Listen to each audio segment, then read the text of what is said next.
आज आपल्याला रिसेप्टॉर्स आणि इफेक्टॉर्स नावाचं आर्टिकल घ्यायचे. तर रिसेप्टॉर्स आणि इफेक्टॉर्स म्हणजे काय? रिसेप्टॉर्स अँड इफेक्टॉर्स. रिसेप्टॉर्स अँड इफेक्टॉर्स. पहिल्यांदा रिसेप्टॉर्स म्हणजे काय पाहू आपण आणि त्यानंतर इफेक्टॉर्स म्हणजे काय पाहू आपण. पहिल्यांदा रिसेप्टॉर्स.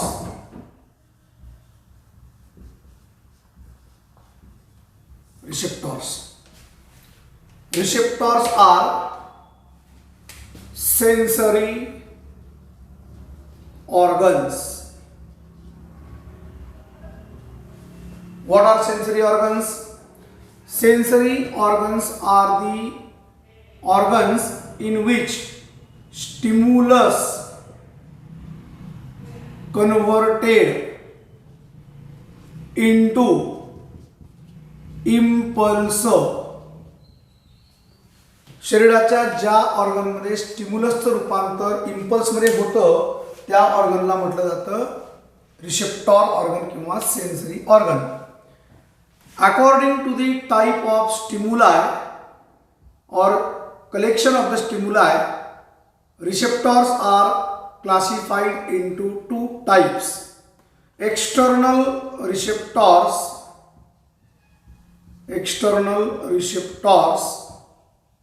and internal receptors.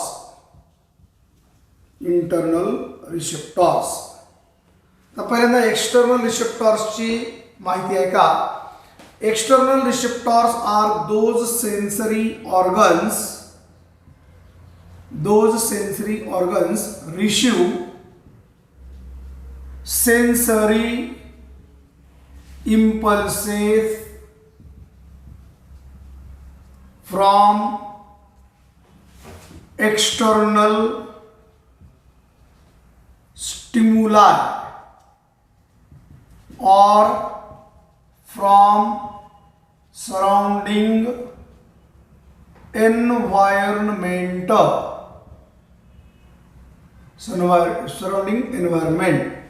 जे सेन्सरी ऑर्गन शरीराच्या बाह्य भागावर present on external body surface. जे सेन्सरी ऑर्गन शरीराच्या बाह्य अंगावर असतात आणि जे रिसेप्टॉर्स एक्सटर्नल स्टिम्युलाय घेतात आणि इम्पल्समध्ये रूपांतर करतात अशा रिसेप्टॉर्सला म्हणायचं external receptors. While internal receptors are those sensory organs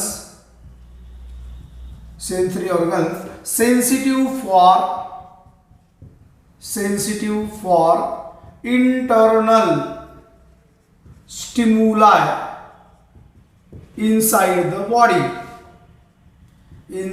the body. शरीराच्या आत असणारे आणि शरीराच्या आतले स्टिम्युलाय कलेक्ट करणारे जे रिसेप्टॉर्स आहेत त्यांना म्हणायचं इंटरनल रिसेप्टॉर्स. आता आपल्याला पहिल्यांदा एक्सटर्नल रिसेप्टॉर्स डिटेलमध्ये बघायचं आहे. अतिशय सोपं आणि सरळ समजणारं आर्टिकल, जे आर्टिकल तुम्हाला पहिल्या वर्गापासून ज्ञानेंद्रिय तुम्हाला शिकवले जातात. काय आहेत शरीराची ज्ञानेंद्रिय? So the external receptors are further classified into 4 types according to the type of stimuli. Receptors are classified into 4 types. First receptors are photoreceptors. Second are the phonoreceptors. Third are the chemoreceptors. And fourth are the cutaneous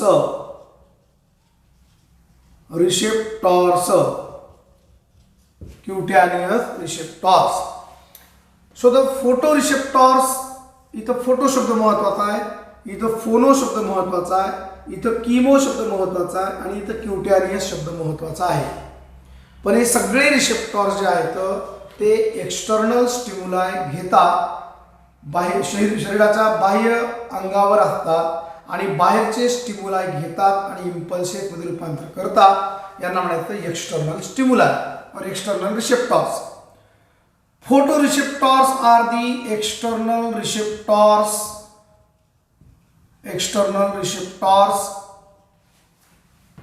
sensitive for light.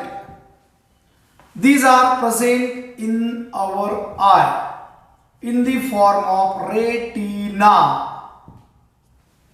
फोटोरिसेप्टॉर्स म्हणजे जे रिसेप्टॉर्स external रिसेप्टॉर्स आहेत, light sensitive आहेत. लाईटसाठी sensitive असणारे रिसेप्टॉर्स जे आहेत त्यांचं काम आहे बाहेरच्या कुठल्याही ऑब्जेक्ट पासून लाईट घेणं आणि इम्पल्स तयार करणं. हे असतात आपल्या डोळ्यामधल्या अंतरपटल रेटिनामध्ये.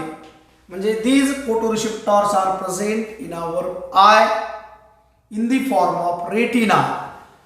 What are in retina? In retina there are two types of sensitive cells, rods and cones.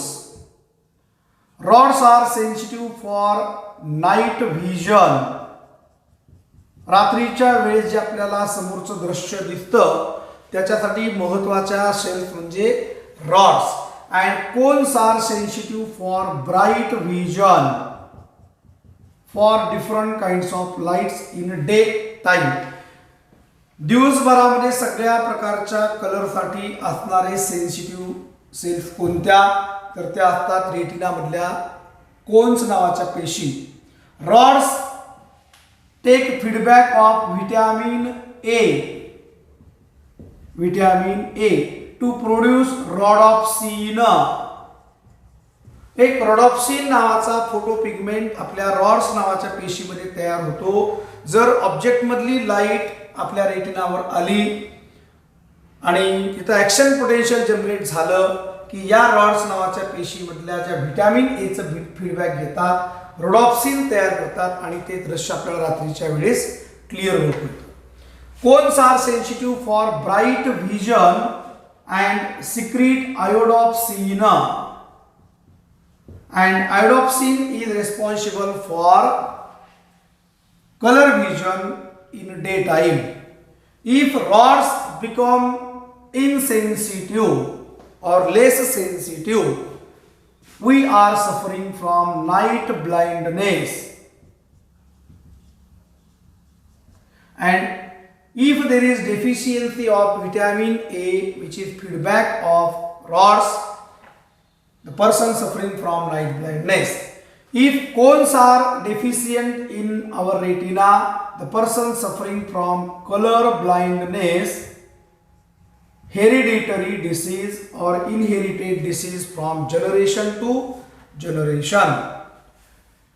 त्यानंतर आपल्याला दुसऱ्या प्रकारचे रिसेप्टॉर्स पाहायचे तर त्याचं नाव आहे फोनोरिसेप्टॉर्स. फोनोरिसेप्टॉर्स आर दोज रिसेप्टॉर्स और external receptors सेंसिटिव्ह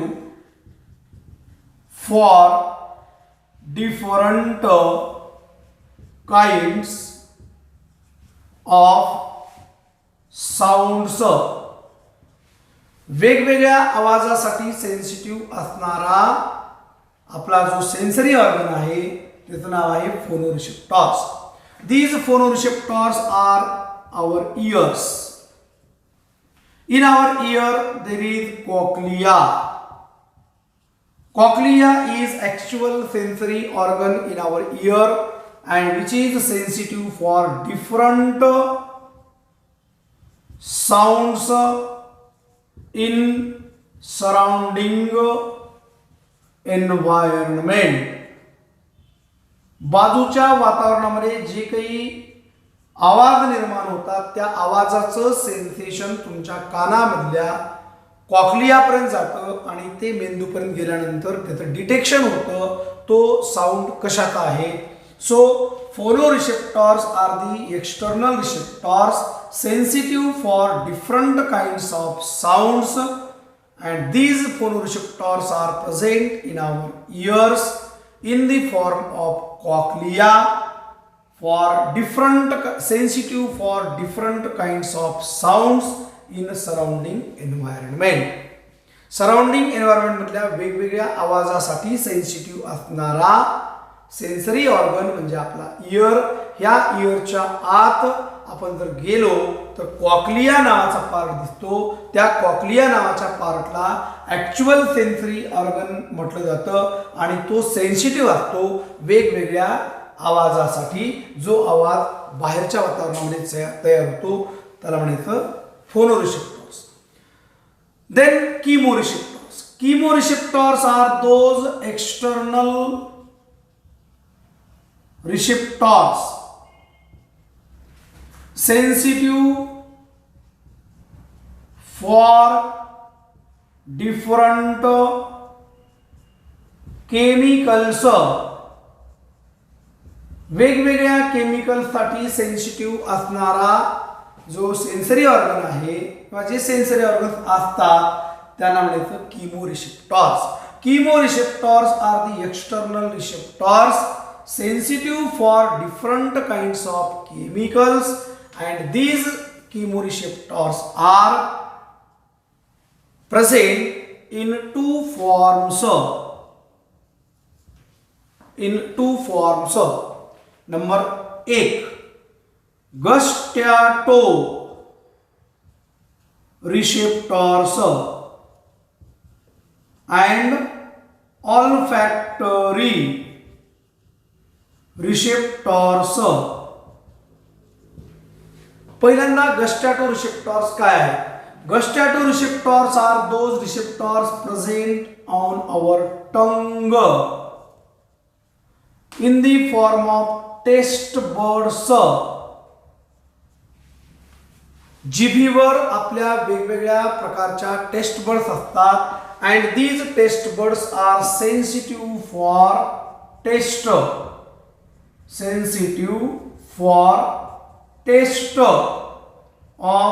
food material or chemicals.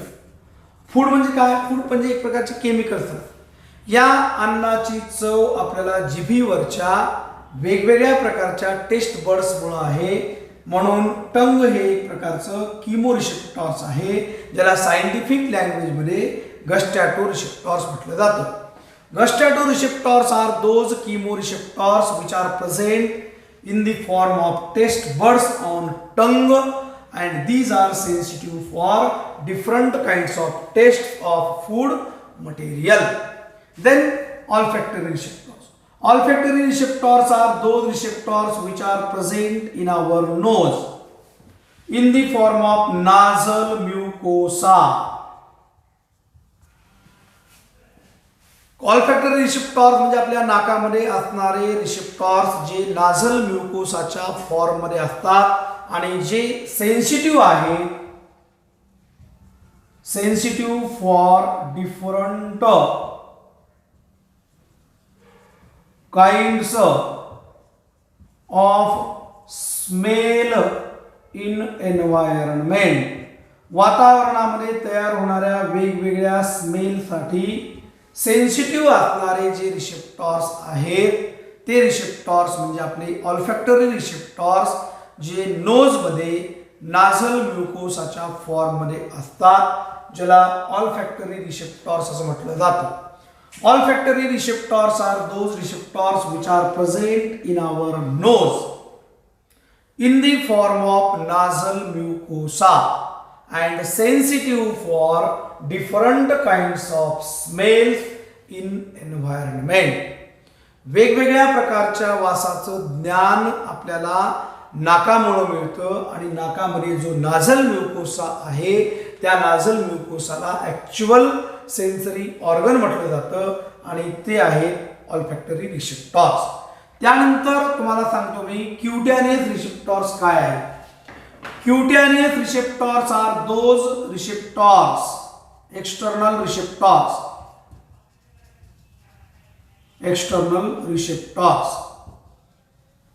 present in our skin. Cutaneous हा शब्द आपल्याला स्किन साठी वापरतो म्हणून आपल्याला दर्शवतो. Cutaneous receptors are the external receptors present in our skin and sensitive for touch, temperature, pressure and pains. स्पर्श ज्ञान, तापमानाचं ज्ञान, दबावाचं ज्ञान आणि दुखापतीचं ज्ञान ज्या सेन्सरी ऑर्गनच्या मार्फत मिळतं ते असतात क्युटॅनियस रिसेप्टॉर्स आणि असतात स्किन मध्ये. Cutaneous receptors are the types of external receptors present in our skin and sensitive for touch, temperature, pressure and pain. वातावरणामधल्या कुठल्याही गोष्टीच्या स्पर्शाचं ज्ञान, कुठल्याही गोष्टीमुळे होणाऱ्या दबावाचं ज्ञान, कुठल्या